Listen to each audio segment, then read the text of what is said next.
Berada di lereng Gunung Merapi, Desa Cepogo, Dusun Tumang, telah lama dikenal sebagai sentra kerajinan tembaga yang melegenda. Kekayaan dan warisan budaya menjadi modal besar untuk dikembangkan menjadi kawasan wisata edukatif.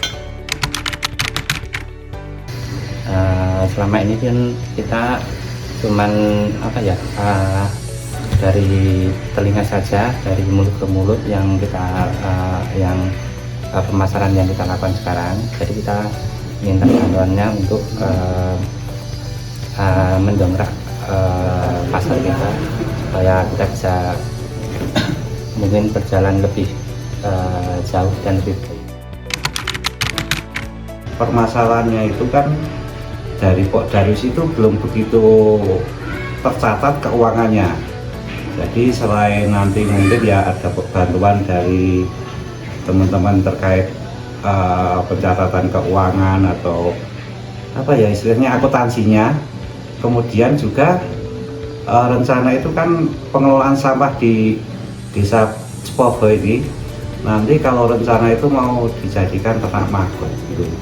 Jadi mungkin nanti perlu bimbingan untuk melaksanakan itu karena di sini juga sampah itu belum begitu terkelola dengan maksimal. Dalam program ini, kegiatan dirancang berdasarkan kebutuhan spesifik masing-masing mitra dan akan dilaksanakan melalui pelatihan, pendampingan, serta penerapan teknologi yang kontekstual. Program pengabdian besar bangsa ini pada dasarnya melibatkan dua mitra. Jadi intinya di sini adalah untuk mengembangkan kawasan wisata berbasis edukasi. Nah untuk pengembangan itu di sini melibatkan dua mitra, yaitu yang pertama dari pelaku usaha itu sendiri dan kemudian yang kedua dari Pokdarwis. Di sini pelaku usaha di sini ada yang tergabung dalam Pandi Tembaga, kemudian untuk yang Pokdarwis di sini Pogowijaya. Nah, untuk masing-masing tugasnya di sini memang sudah ada pembagian istilahnya tugas masing-masing. Jadi kalau pelaku usaha di sini memang berusaha untuk mengembangkan kawasan wisata karena sebenarnya di daerah wilayah di Cepogo ini kan sebenarnya memiliki potensi yang besar, tetapi belum dimanfaatkan secara optimal. Jadi pelaku usaha di sini usahanya itu masih tergetak-getak sehingga nanti dijadikan kawasan wisata, kemudian nanti berbasis edu wisata.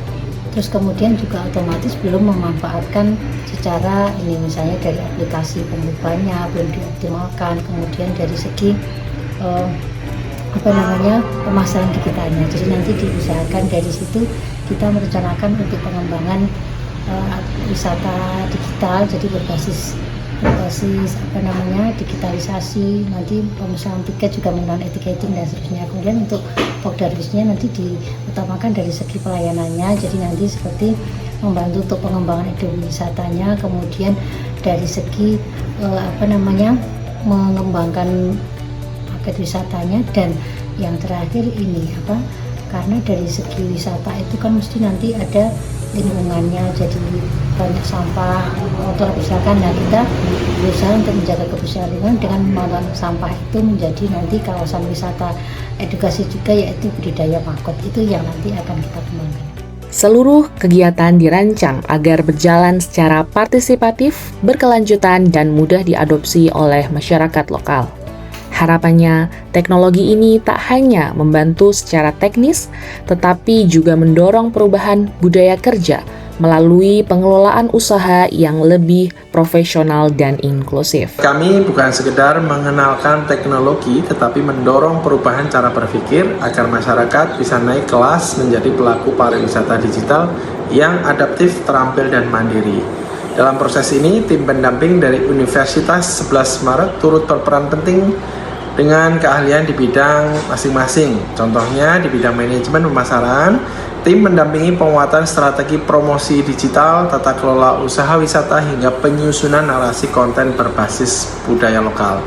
Di sisi lain, dukungan dari ahli teknik mesin, tim pendamping membantu mitra dalam aspek teknis seperti pengelolaan peralatan produksi kerajinan dan penerapan inovasi sederhana yang sesuai dengan kebutuhan di lapangan. Di masa yang akan datang, Ceboko kami bayangkan menjadi desa edukatif digital yang mampu memberikan inspirasi bagi desa-desa lain, terutama di kawasan rawan bencana. Teknologi bisa menjadi alat pemulih dan penguat, bukan pengganti lokalitas. Dan sukses untuk program Kosa Bangsa ini. Kosa Bangsa bukan sekedar transfer teknologi. Ia adalah jembatan kolaborasi antara ilmu pengetahuan dan kearifan lokal.